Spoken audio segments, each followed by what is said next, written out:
On today's Author Stories, Bryan Cohen challenges us to the 5-day Amazon Ad Profit Challenge. Stay tuned.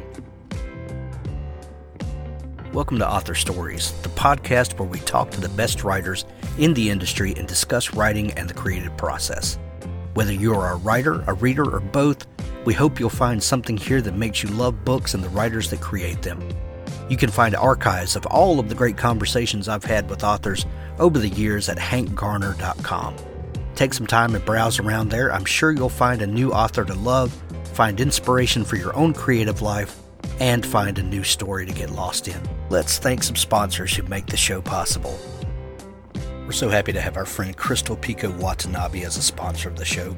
Crystal is one of the best editors in the business, and she has just debuted a new service that I think you'll absolutely love and will help you to up your writing game. Pico's School of Wordcraft and Editing has just debuted, and the first course is called Properly Punctuating Dialogue. It's a mini course and can be completed in just about 20 minutes. It covers the basics of dialogue punctuation. Authors can get access to the new school and the course for free by signing up for Crystal's author newsletter, Notes from Pico. Go to picoshouse.com/newsletters. That's PIKKOSHOUSE.com/newsletters. More in-depth courses will be added in 2020. Make sure you don't miss a thing. picoshouse.com/newsletters. Unwilling Souls by Gregory D. Little. Books 1 and 2 are only 99 cents for a limited time. The gods are rightfully imprisoned, and Cess intends to keep them that way. But her terrorist father has other plans. Gregory D. Little's Unwilling Souls is a pulse-pounding chase through an epic fantasy world of adventure, sinister conspiracy, and a magical industrial revolution fueled by harvested human souls. Cess is the daughter of powerful parents who would very much like to kill one another and who therefore pretend she doesn't exist. An apprentice jailer of the gods, Cess spends her days learning to forge the tools needed to maintain the gods' prison. When her terrorist father attacks the prison on her 16th birthday, Cess is forced to flee after the secret of her parentage is revealed. Suddenly on the wrong side of the law, Cess realizes the very father who abandoned her may be the only one who can protect her. But some secrets are darker than parentage. On her way to find her father, Cess will uncover truths about her family and herself that will shatter her understanding of the world and risk the return of the gods themselves. Unwilling Souls and its sequel, Ungrateful God, are on sale now for only 99 cents. The third book of the series is coming early next year, so now is the perfect time to get up to speed. Unwilling Souls by Gregory D. Little. Books 1 and 2, only 99 cents for a limited time. Writers, I have an amazing tool to tell you about. A revolutionary writing tool for planning stories, Campfire Pro is what novelists need to go from the seed of an idea to a detailed plan that's ready to be executed. Complete your character design, create a timeline, and track your world building all in one place with our downloadable desktop app for Mac and PC. Without the annoying subscription model so many apps are using today. Visit campfiretechnology.com for special holiday pricing on Campfire Pro today. Well, thanks for joining me again for the Author Stories podcast, where I bring you the story behind the stories and the storytellers. Today, I'm really excited to have my friend Bryan Cohen on the show with me today. We have lots of great stuff to talk about, but toward the end of the show, we're going to tell you about an amazing new challenge that Bryan has that I think was going to benefit a lot of folks in our audience. Welcome to the show today, Bryan. Thank you, Hank, for having me. I really appreciate it. I'm excited to have you, Bryan. We begin each show with the same question, and that question is, what is your first memory of wanting to be a writer or storyteller? So this was back in 3rd or 4th grade.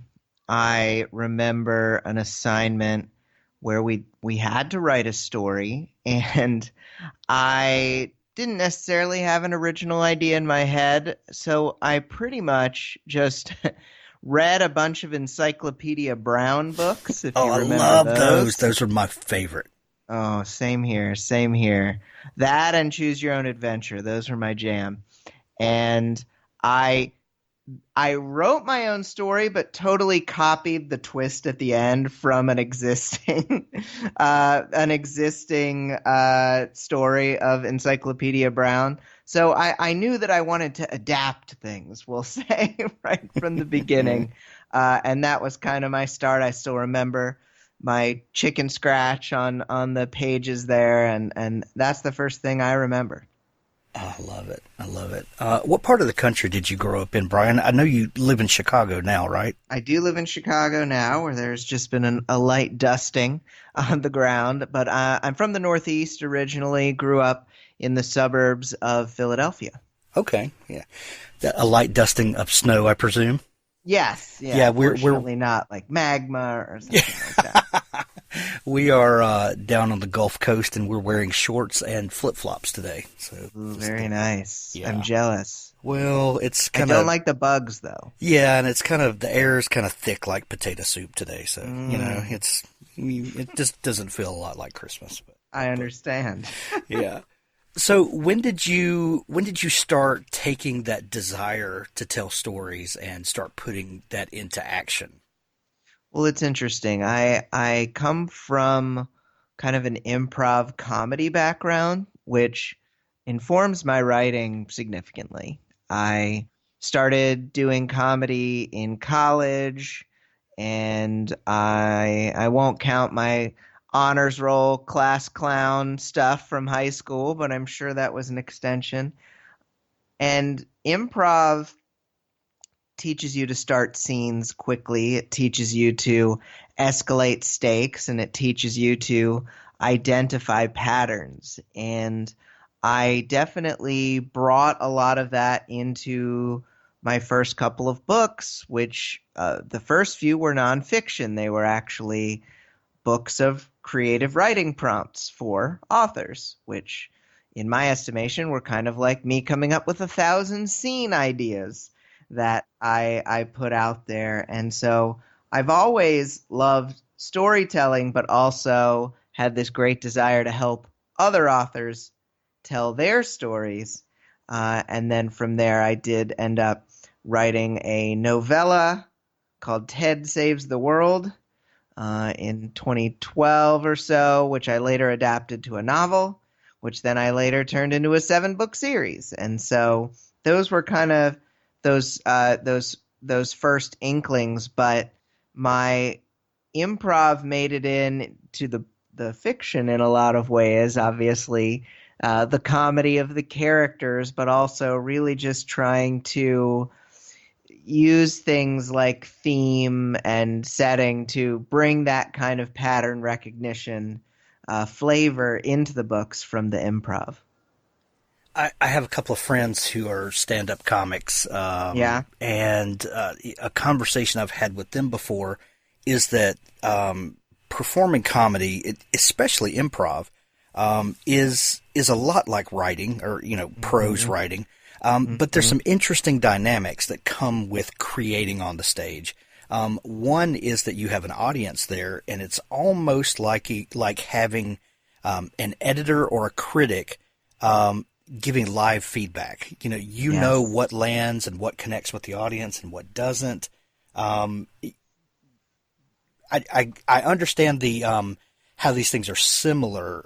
When you Yeah. sit down to write, how are those things different? I understand how the act of improv informs writing, but Hmm. how do you start separating out those differences and not having a crowd to give you feedback? And the one of the interesting things about writing prose is sometimes you'll write 30, 40, 50, 100,000 words without ever getting any input. And is that a Yeah. difficult transition? Yeah, it's that's a really interesting question. It is a challenge, and I think you're right about that feedback mechanism being built into comedy. It actually informed kind of my beta reader process because I'm not so beholden to my first draft not going out into the world because I was doing that on stage for years. And so I actually would have alpha readers. I would send them and this was partly in the process of attempting to get words out to the world faster, I would send them my first draft. I would send them in snippets. Like, here's the first quarter of the book. Tell me if I missed anything major. Because, hey, if you miss something major later on down the line, it takes a lot of rewriting. But when it's in that first stage, it's not so bad. So I guess I kind of responded to the differences by just turning writing more into a feedback mechanism than it would normally be. I love that. That first book that you published, 1,000 Creative Writing Prompts, Yeah. that was, did you say 2012?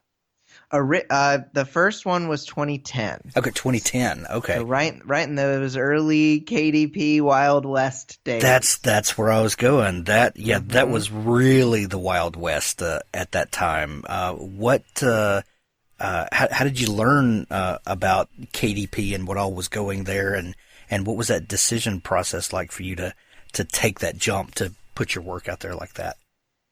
Well, in the beginning, it was I learned that you could sell things on your website like a PDF, and I said, "Oh, let me go create the ugliest cover known to man."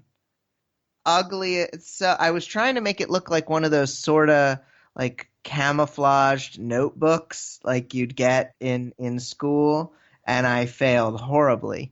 But I put that on my website. I think my mother-in-law was the first person who purchased a copy, which I was really appreciative of, but not too many other people. And so I started researching, well, how do you get these books to sell? And then I found, hey, did you know that you could put a book on on Amazon? And I said, oh, there's more people there.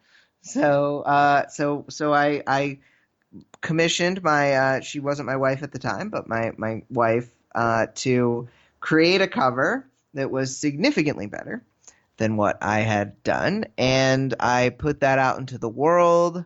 I was fortunate. I had a website about creative writing. The pages of the book were actually originally some blog posts that I had posted to my site, and so I pulled those in and then used my own blog traffic to send some of that wonderful internet search engine optimization juice, whatever it is, over to the book. And that really helped in the early days because there weren't as many self-published books. So even just a little boost from those, and I was running blog tours and all sorts of stuff, and it was helping. It was helping to keep that book up in the rankings for a significant period of time.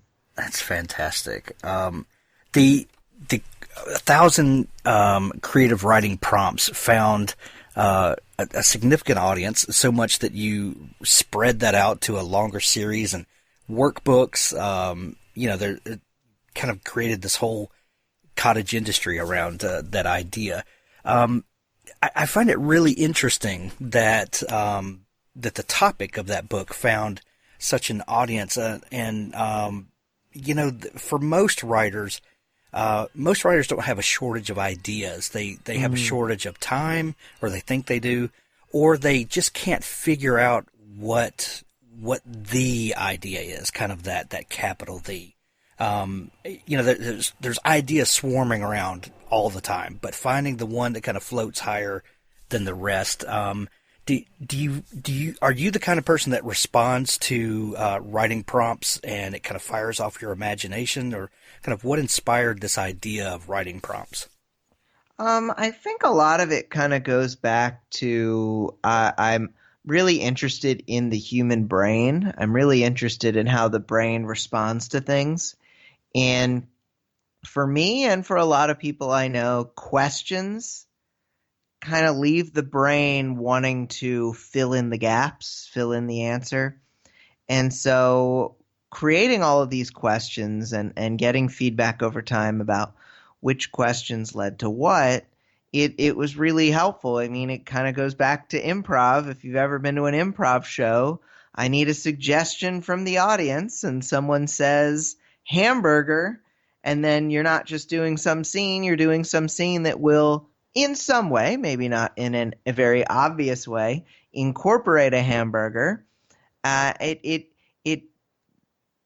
creativity without any kind of limitation can be a bit overwhelming. But if you give it some constraints, if you push it in a certain direction, sometimes it can be less of a fire hose and more of just a steady stream into your flowers.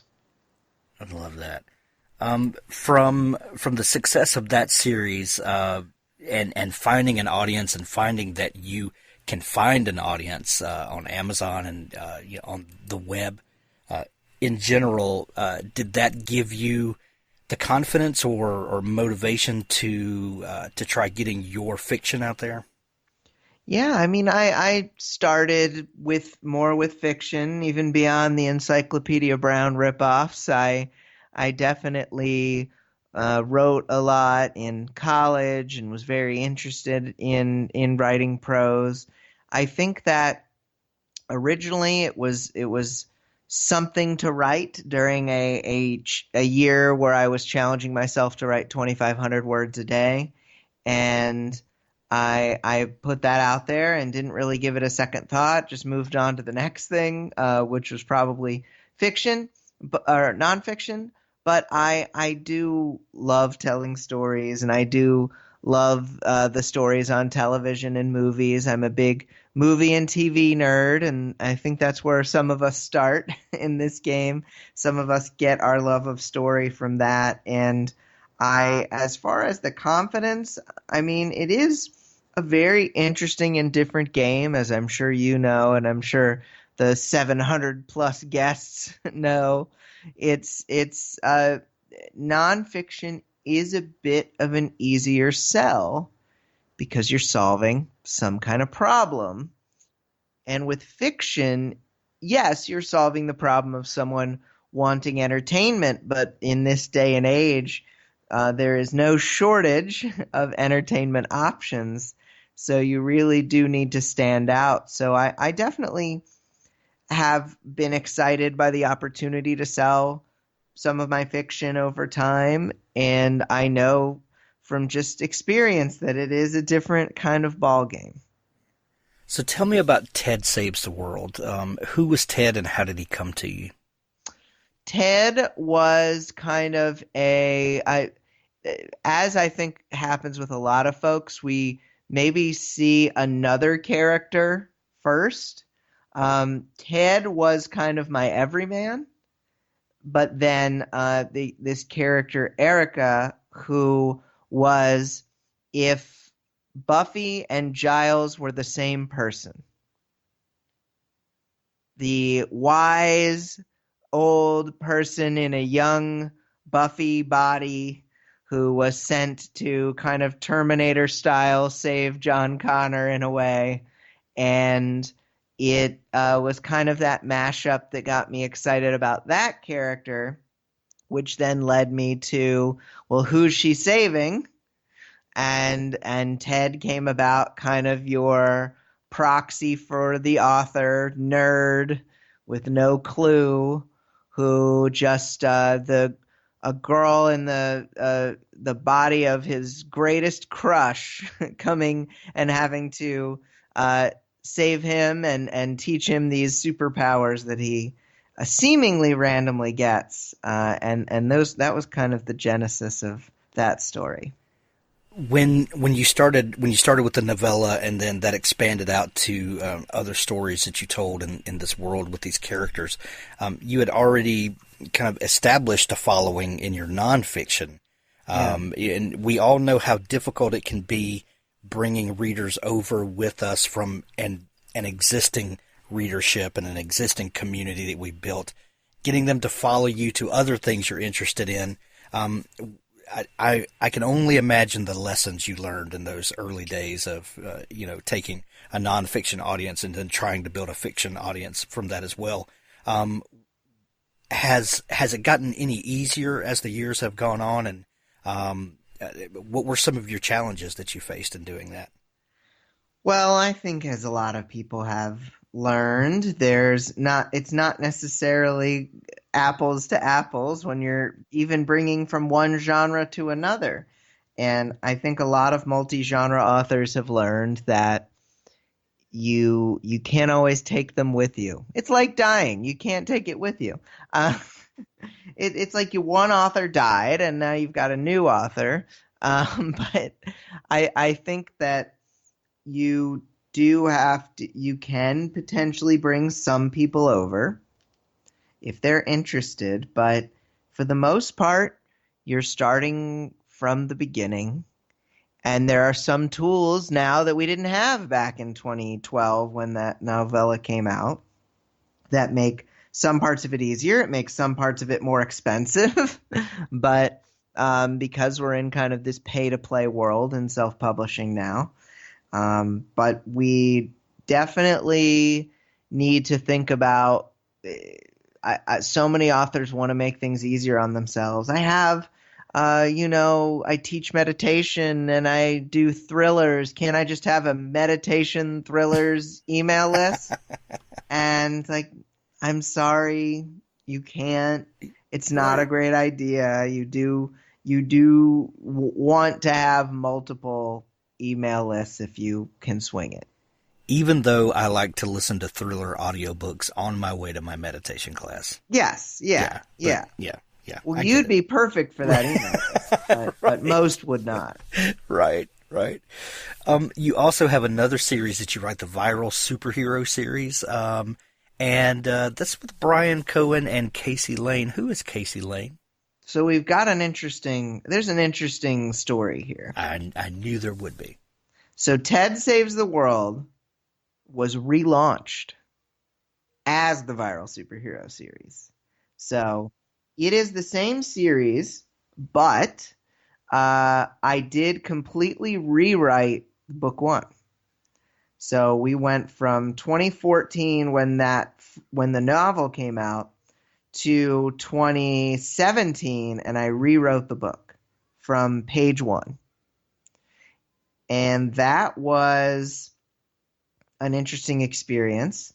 I maybe rewriting a book when your daughter is 1 month old is not the best plan, but I think that was an interesting time to just in one hand be feeding a bottle to my daughter and the other hand just like editing some stuff on my phone. And I had learned a lot about writing in the intervening years. I'd had a podcast years back called The Split, where I actually, myself and my co-host Robert, we read and reviewed 50 young adult novels over the course of a year, but we reviewed them from a reader and writer perspective. And so we learned a lot about what makes a strong novel. And so I was able to put things I'd learned from that into the new version of the book one. Some things in book 2 and 3 changed, but really it was book 1 was kind of the big change. And Casey Lane is a pseudonym that I had grand ideas to start a whole new series, Hank, with that name, and it didn't end up happening. So we're the same person for all intents and purposes. Gotcha. It's been an interesting decade, and 2010 started this really kind of wild west of self-publishing, like we talked about earlier. And we're closing out 2019. This is it's kind of been encapsulated in this decade, which is interesting for a lot of reasons. But we've seen lots and lots of changes from those early days when you were talking about getting search engine optimization was a big thing about getting noticed, and you don't hear. Well, of course, it's important to have a website and to have places where people can connect with you. That's not really where a lot of focus is put these days. I remember starting in 2014 when we started the podcast and publishing books when KDP first started. I mean, when Kindle Unlimited first started, excuse me. Yes. And then we saw lots of changes in the way, you know,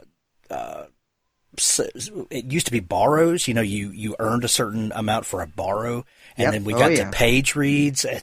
And every time there was a big change there's a big uproar in the author community. And, you know, after a while things kind of shake out and, you know, the new normal sets in. And some things have been beneficial. Some changes have been beneficial. Some things used to be better the way it was, but, you know, we can never go back to you can't do anything in the past. This is true. So this is what we have, you know. But one thing that's really interesting that I've seen, and you know, if you keep your head down and you just keep working, and realize that the short game is not what we're here for, you see lots of people that had you know, delusions of grandeur, or maybe got into publishing because they did think that it was a gold rush. And lots of these people start dropping out, and you know, they're not in it for the long haul. What has been, because you've been here for the entire decade, and you've seen every iteration of it. Looking at the end of 2019 here, how do you judge the growth of indie publishing? And I know you mentioned, you know, the way that we are now, it's kind of a pay-to-play landscape. If someone is coming in now and has not had the benefit of this previous decade, how do you feel that they fare? I think that we've learned a lot about the importance of connecting with your reader, and we've connected with our readers in a lot of different ways over time. And I think it's up to us to really remember that wherever the readers are, we need to find them. And that part hasn't changed. And interestingly enough, I think that there are certain things that, and I talk about this a lot actually, that we think that things that worked back in 2015, 2016, we think they don't work anymore for whatever reason. Certain things like building an email list, and we hear then, oh, you know, building an email list is so passé, but have you heard about these Facebook ads? And then you hear Facebook ads, those don't work anymore, but have you heard about these Amazon ads? And the cycle kind of keeps continuing, but if you do build an email list, you get to talk to your readers. If you run Facebook ads, you can get more people on your email list. And it's like the new stuff works, but the old stuff works too. And I think that if we don't just look for the easiest, quickest, push-buttoniest thing that we can do, if we actually are out there and saying, man, I think that these people on a Facebook group are saying this thing works. I should try it. Yes, but you need to do a wider breadth of research. You need to look and see, well, what was working before? You can't just look for the hottest thing. You need to build a business, and certain aspects of business building haven't changed in 20 years. Right. Exactly. Well, and one thing we have to be careful of is getting in this mindset of gaming the system. Yes. You know, today Facebook ads are ultra hot. I'm going to put everything I have into Facebook ads. Well, if everybody does that, then that no longer works because we reach peak saturation. And then tomorrow we all have to go find the next thing to game. And you're chasing, you know, what's hot from day to day, and you never get to build a relationship with your readers, like you said. My email list is my most coveted, you know, tool that I have, because I can get a message out to my readers. And Facebook, for all of its, you know, downfalls, it is a good place to connect with certain readers and certain supporters, and so that's important. You've got to break out of this, always chasing the hot trend. Yeah. Yeah, I absolutely agree because we it's not a vacuum, and the folks who are saying that they're having a lot of Amazon ad success, or they're having a lot of success from Instagram, or they're having a lot of success from who knows what the next big thing will be for authors. Uh, Authors aren't always good at sharing everything they're doing under the hood, and you have to remember that. Right, exactly. That being said, we can identify that certain things do work and have results. If as long as we keep the correct mindset, and you help people identify some of those things, and Amazon ads, are relatively new in the self-publishing landscape, and some people are having lots of success with it. And what have you learned about it, and how are you helping people to use it to its maximum benefit? Well, I'll tell you an interesting story. It's a storytelling podcast. Let's tell a story. So I was at the 20 Books Vegas conference not too long ago in November, and there were 14 Amazon ad reps in a room, just open office hours sort of thing. And so I went straight up to the Amazon ad table. There's a lovely woman there who was very in tune with what's going on. And I said, this thing doesn't work with the ads. This thing could be better. This thing isn't perfect. And she basically said, yeah, you're right. She knew kind of things that weren't necessarily right, but this is a giant corporation that must move glacially at times. And a couple of my things were, when people look at the ad platform, which is a bit confusing, there's a lot of numbers, there's a lot of unexplained terms, there's all sorts of stuff. And when people look at it and it looks like an ad is doing poorly, even if it might be doing decently well, there are a lot of things that are sort of hidden or not shared there. For instance, if you do have a book that is exclusive to Amazon, you can earn money through the Kindle Unlimited, as you mentioned. Amazon ads may send traffic to Kindle Unlimited readers who then pick up your book, borrow it, and read it all the way through.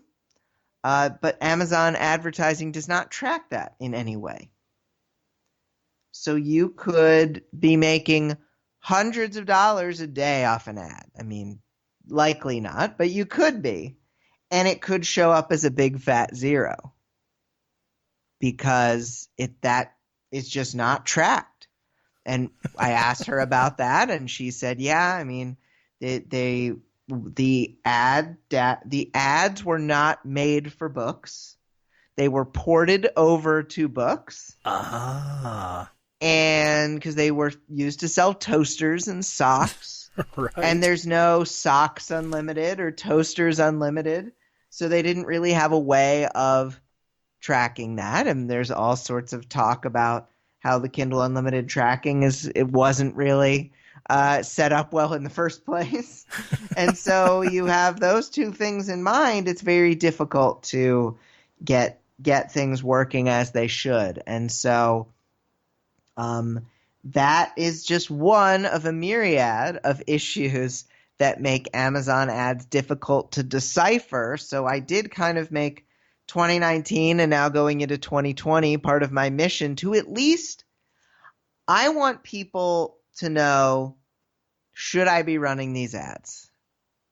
If they should be. Because some people should not. You have a terrible cover, ads aren't going to help you. But there are people who are literally making $10 plus profit per day from ads that do not show this.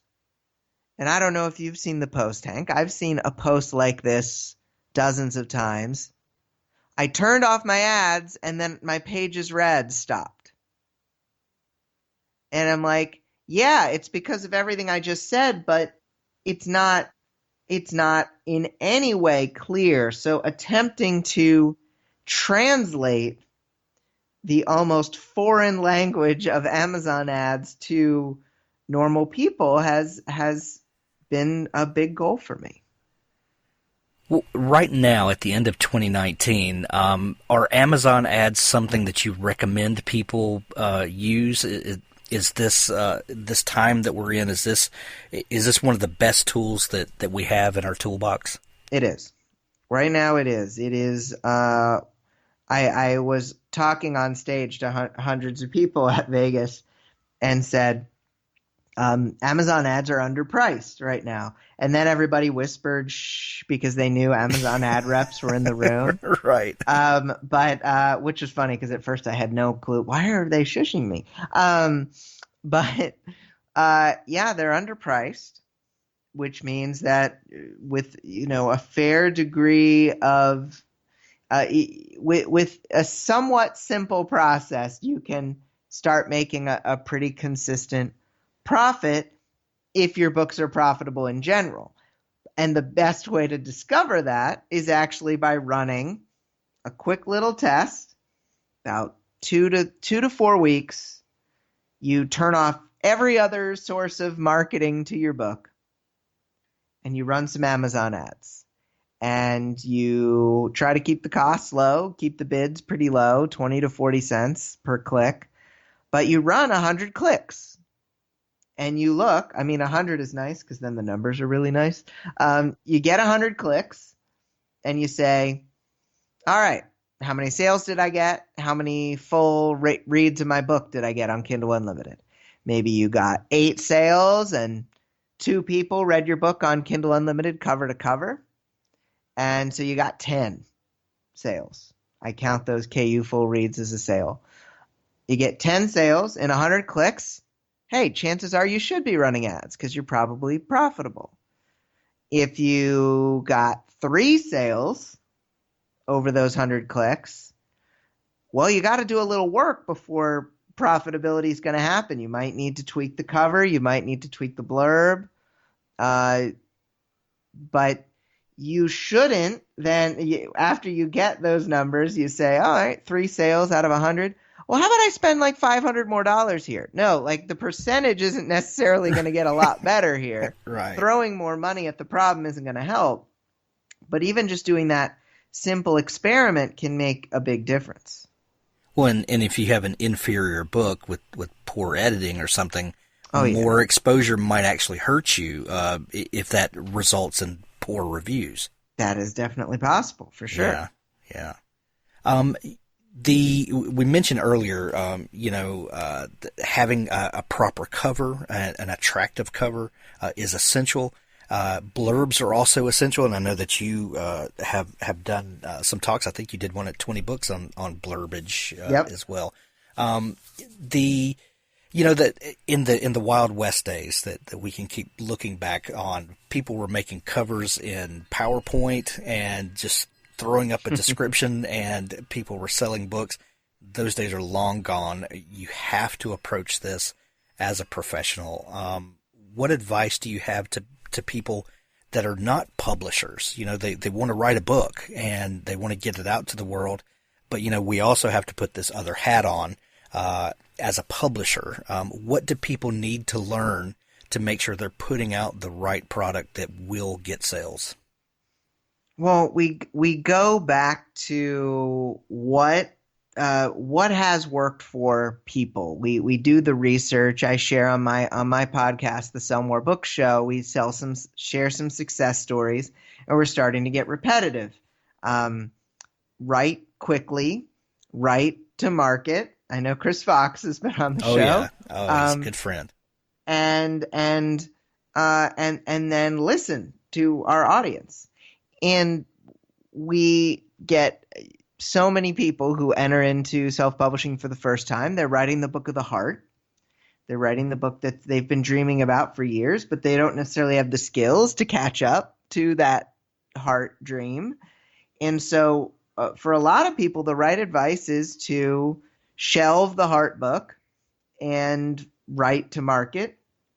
And I swear, this is another thing. It's like I've seen 20 times people say, "Oh, I don't quite get this right to market thing." And I say, "Oh, well, have you read Chris's book?" And they're like, "Yeah, I think it's on my Kindle." And I'm like, "Well, have you done the exercises? Like, have you read each chapter and then actually done the exercises in each chapter?" And they say, "No, busted." And this is like this is kind of the thing I'm hanging my hat on for the next year. I'm going to be spending a lot of money to try to reach a lot of authors because I really feel like I have a good message or two. And one of the messages is going to be, look, I'm not going to give you cheat sheets. I'm not going to give you, the automatic formula that's going to do whatever. I'm going to give you homework, and you're going to do it, and then you're going to be better for it. And so I think the number one thing that someone who's going to become a new author or a new publisher can do is look for the best books out there, the best posts out there on the Facebook groups, and then create homework for yourself based on it, and then do it. That's kind of, I think, the most successful people have found that process has worked best for them. Right. You've got to care about your business, and this is a business. No matter, we all have high and lofty, artistic dreams and aspirations, and that's all well and good. And but at the end of the day, you've got to take seriously what you're doing so that you can continue doing that. We know lots of people in every kind of business who had flash in the pan success, but then didn't know what to do with it, and that was the only thing that they ever did. And I don't think any of us want to be known for a thing. We want to, build a lasting career at this, because if you love telling stories, then you should want to tell stories every day and build the infrastructure to help you maintain that. Yeah. Agreed. Yeah. So in a couple of weeks, you are kicking off the 5-day Amazon Ad Profit Challenge. Tell me about that, and what's the idea behind it, and how can people get involved, and what can they expect? So the 5-day Amazon Ad Profit Challenge kind of goes in with my homework manifesto. It's a class that everybody's taking at the same time online. Free class on Amazon ads. I come from a long line of teachers, so I pride myself on explaining things, even complicated things, very clearly and in a way that it can be understood. And so I actually did this back in September, my first ever challenge with this, and we had about 1,300 authors participating. I believe it was 1,500 posts and 7,000 plus comments in the Facebook group. And so you can tell this is something people responded to. And what our goal is, we've got 5 days. There's a little bit of prep work the week before, but we've got 5 days starting on January 20th, 2020, to create one profitable ad. Ideally, we'll create more, but that is what we're there to do. We're not there to transform your author business in 5 days. We're not there to do something crazy. I wanted to show you how to create one profitable ad or more, and I want to do it in a way that makes it clear and easy to understand and makes it something you can replicate in the future. I had just someone today say, "Hey, Bryan, since your challenge, I've now understood how to do this. I've created more ads and I'm selling more books." And I'm like, perfect. I want to create 1,000 more of you. I want to do this for as many people as possible. And so, we're going to do that challenge in January. We're trying to triple it. So I'm trying to find some clones out there so that I can get a little help with responding to those 7,000 comments. But it's going to be a blast, and I really can't wait to share that with everybody. Well, in the show notes of this episode at hankgarner.com, and we're also going to have links everywhere in our Author Stories Facebook group, and it'll be easy to find, but there'll be a link to the specific page where you can sign up for that. And that'll be bestpageforward.net/challenge. Excellent. bestpageforward.net. Gotcha. All right. /challenge. /challenge, and we'll have easy links to find for that. Bryan, what's the biggest hurdle that you find for people that are transforming their business from entry level, not performing well, to transforming that to something that is becoming profitable. So when you're teaching people and you're teaching them how to make a profitable Amazon ad, what do you find that people struggle the most with? Well, I think a lot of people in this word business are a bit scared of numbers, and even to the point where they're not at least they're kind of blind to what the numbers really mean. I think that it's simple to say, but if you spend $4 and your books make $5 in royalties, whether that's a sale or Kindle Unlimited, that is a profit. And that seems like, well, duh, Bryan. But I get so often like, I spent, I've capped my ad budget. I can't spend any more. And it's like, well, how much did you spend? Oh, $80. Well, how much did you make? Oh, $600. I'm like, okay, well, you understand that, like, it's possible that if you spent $800, you'd make $6,000, right? And it's like, well, I hadn't really thought of it that way. And it's like, we need to think about that sort of stuff.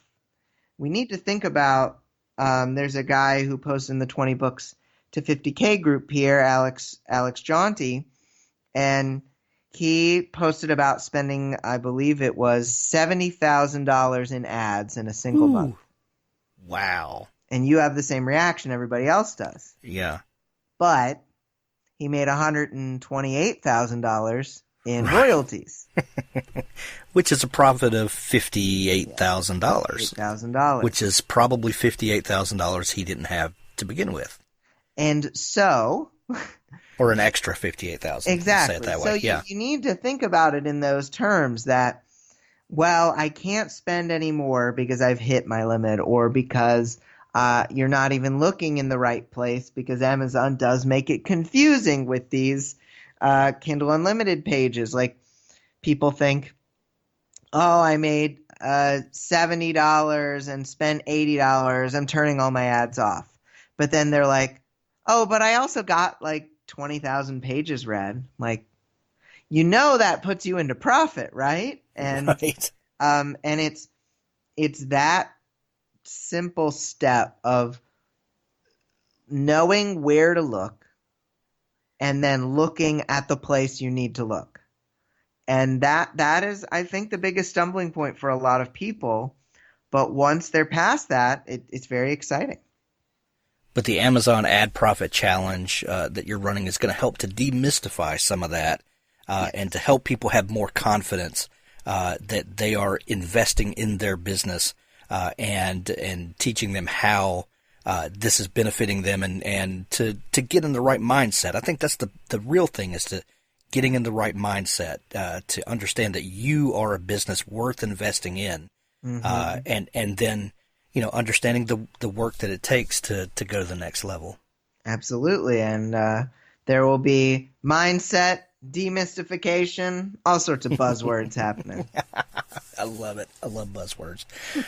Bryan, we're going to send everyone to sign up, and I can't wait to see what's going to come out of this. You said that in 2020 there are several things that you would like to do like this. What else can we look forward to over the next year?